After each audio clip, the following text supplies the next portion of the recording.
Olá, meu querido, minha querida, bem-vindo ao programa Em Frente. Sou o pastor Silas, aqui da IP de Rolândia, e estamos mais uma vez juntos. Para quê mesmo? Para falar da Bíblia, da Palavra de Deus. E hoje nós vamos falar sobre o profeta Jonas. O profeta Jonas.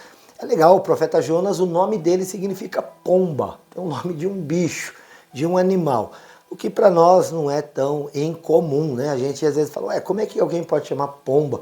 A gente tem gente, né, aqui entre nós, pessoas que têm nomes de animais também, não tem? Tem nome de flor, por exemplo, a Margarida, a gente tem aquela pessoa que tem o sobrenome de Carneiro, a gente tem, né, assim vai. A gente tem sobrenomes e nomes também ligados a coisas, e a animais, e a flores, e etc. Então isso não é tão anormal, mas o nome do profeta Jonas, ele é interessante, mas o livro em si traz uma história, traz um conhecimento para nós que também nos leva a pensar na nossa própria vida com Deus.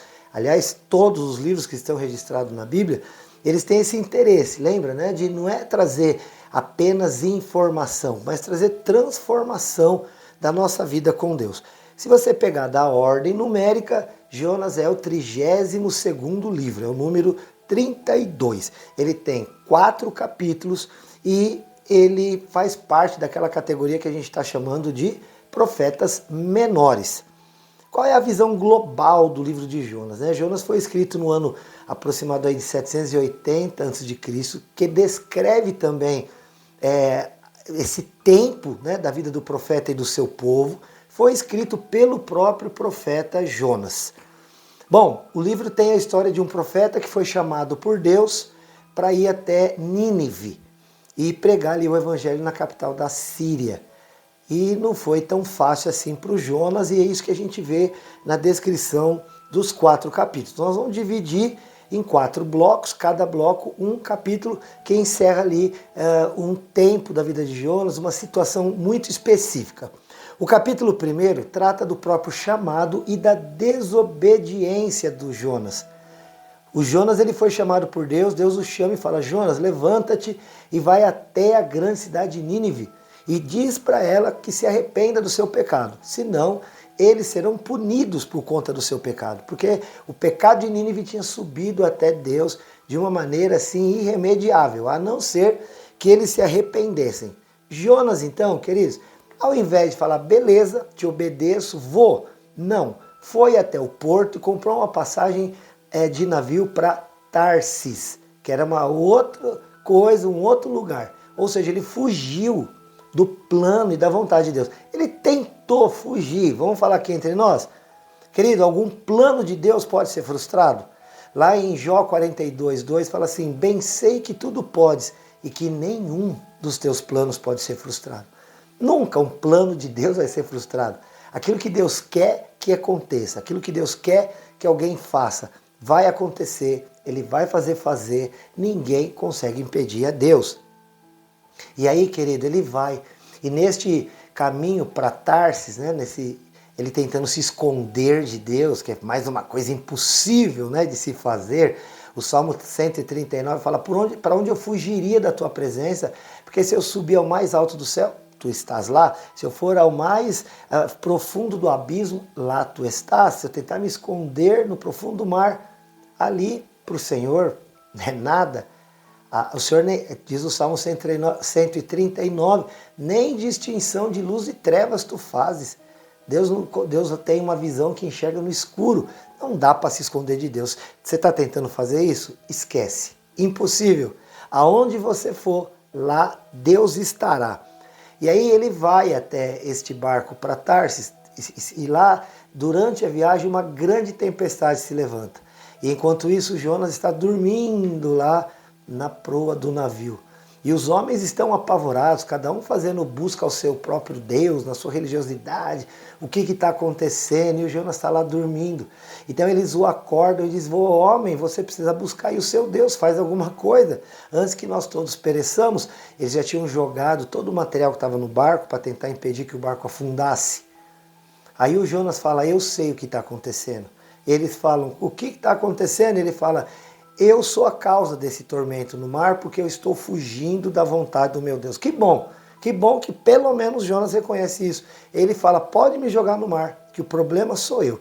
E eles jogam e realmente o mar se acalma. Quando Jonas cai no mar, um grande peixe o engole. Meu Deus eterno. E ele vai parar lá na barriga do peixe, vivo. Queridos, aí vem a segunda parte, o segundo bloco desse texto, o segundo capítulo do livro de Jonas, onde ele faz uma oração clamorosa e pede, Deus, tem misericórdia de mim. Eu fui um bruto, um ignorante, eu não devia ter te rejeitado. Jonas passa 3 dias na barriga do peixe e ali deve ter enfrentado as piores lutas que a gente possa imaginar. Depois da sua oração clamorosa, pedido por misericórdia, ele é cuspido na praia em Nínive. E lá ele vai cumprir finalmente a vontade de Deus. A contragosto, mas ele vai. E aí o terceiro capítulo é justamente essa caminhada de Jonas pregando o evangelho. Ele foi por toda a cidade de Nínive gritando em alto e bom som, arrependei-vos, porque senão em 40 dias Deus vai subverter a cidade vai ser destruída. O rei do local ouve e ordena que todo mundo entre em pano de saco e cinza, que era um dos maiores símbolos de arrependimento que se podia ter. Esse rei levanta um jejum e diz que homens, mulheres, crianças, até os animais deviam se abster de alimento para clamar a Deus por misericórdia. Esse rei foi sábio. Querido, sabe, Deus não espera que sejamos perfeitos, mas Deus espera que sejamos aperfeiçoáveis. Decore essa frase. Deus não está esperando que sejamos perfeitos, embora a Bíblia diz para que sejamos, mas Deus sabe que nós não conseguiremos. É por isso que Jesus Cristo veio e Ele foi perfeito, para que na dependência de Jesus nós possamos nos chegar a Deus. Deus sabe que não seremos perfeitos aqui nessa terra, mas Ele quer que sejamos aperfeiçoáveis. E este povo de Nínive foi isso, foi aperfeiçoável. Porque o grande problema não é cair, é não se levantar, é ficar prostrado. Tem uma musiquinha infantil que diz, tropeça aqui, cai acolá, mas de novo levanta e começa a cantar. Reanima, levanta, anda. De repente você caiu numa situação que você fala, nem Deus me quer mais. Não é verdade. O Jonas, ele contrariou a vontade de Deus, foi lançado lá no ventre do peixe, mas na primeira oração, clamando misericórdia, Deus, em infinita graça e amor, o tirou dessa condição. Deus pode tirar você desta condição que você acha impossível de sair, porque simplesmente Ele te ama.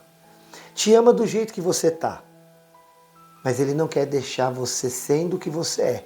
Ele quer te transformar, e em Jesus Cristo isso é possível. E aí, nessa andança por lá, o capítulo 4 então encerra-nos dizendo que o povo se arrependeu do seu pecado e que o povo se converteu e, claro, Deus, em misericórdia, já não mais ia destruir a cidade de Nínive. E Jonas ficou louco com isso. Ele não gostou. Ele falou, eu sabia que eu ia vir pregar e todo mundo ia se converter, porque tu és misericordioso. Eu sabia que as pessoas iam, primeira fala delas para contigo, o Senhor ia voltar atrás na decisão de destruí-los. O Jonas não gostou, já pensou? Às vezes a gente julga o Jonas, mas a gente também quer mais ver o fim dos ímpios, a sua destruição. Querido, não é assim. Deus chama Jonas e fala, Jonas, por que você está reclamando? Quando você esteve na barriga do peixe, você orou e clamou por misericórdia, eu te aceitei. Por que eu não aceitaria o povo de Nínive? Deus traz uma fala dramática. Deus fala assim, um povo que é tão ignorante, bruto naquilo que faz, que não sabe distinguir a mão direita da esquerda. Não sabe o que estão fazendo. Querido, Deus, Ele tem compaixão, Deus é amor. O Jonas ficou chateado, mas o Jonas tinha, não razão, mas ele tinha um motivo, né? Você vai falar, mas não é a mesma coisa? Não, que razão é assim, beleza, você está certo. Não, Jonas não estava certo em não querer ver a salvação daquela gente, mas ele tinha um motivo para se expressar daquela maneira. Segundo os historiadores, Nínive já tinha arrasado com Israel várias vezes. E alguns historiadores chegam a dizer que numa dessas investidas de Nínive contra Israel, a família de Jonas, ela foi dizimada. Pai, mãe, irmãos foram mortos. E agora Deus simplesmente levanta Jonas e diz, vai pregar em Nínive.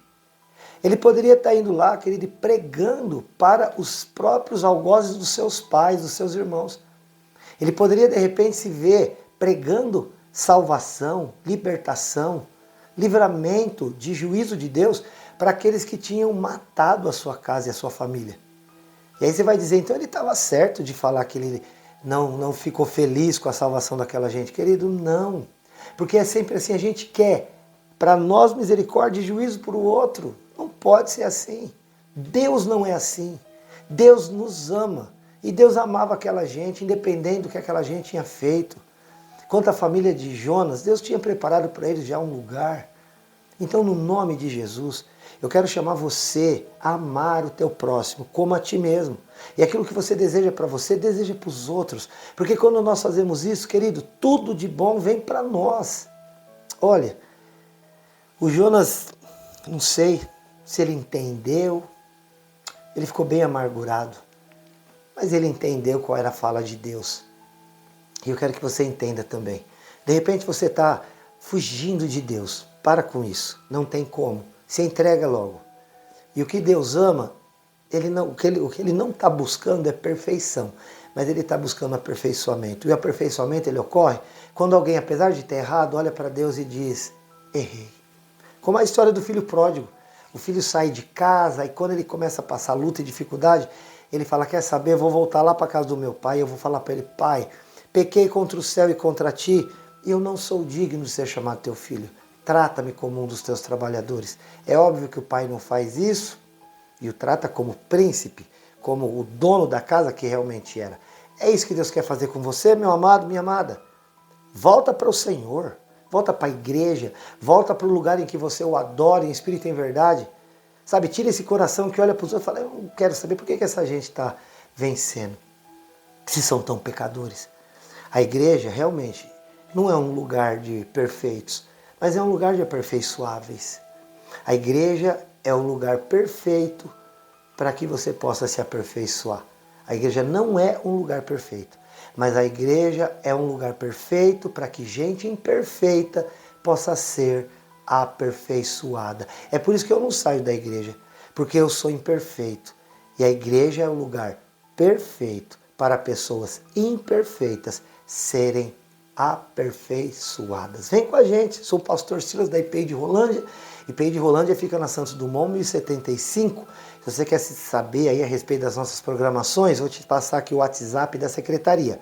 É 43 3015 27 27, fica na Hugo Maria do Vale 422. Ou você chega lá pessoalmente, ou faz uma ligação, ou manda um recado pelo WhatsApp, que você vai ser muito bem atendido, por sinal.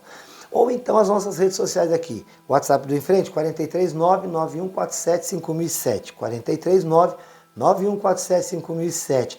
E também nas redes sociais, o Facebook, lá você curte a página Em Frente e Responde. No Instagram você segue Em Frente e Responde. E no YouTube você se inscreva no canal, aciona o sininho, curte este vídeo e se gostou, transmite para muita gente lá a partir do Em Frente Responde. Deus te abençoe muito e não te esquece de uma coisa, eu aqui te amo em Jesus. Tchau, até o próximo, se Deus quiser.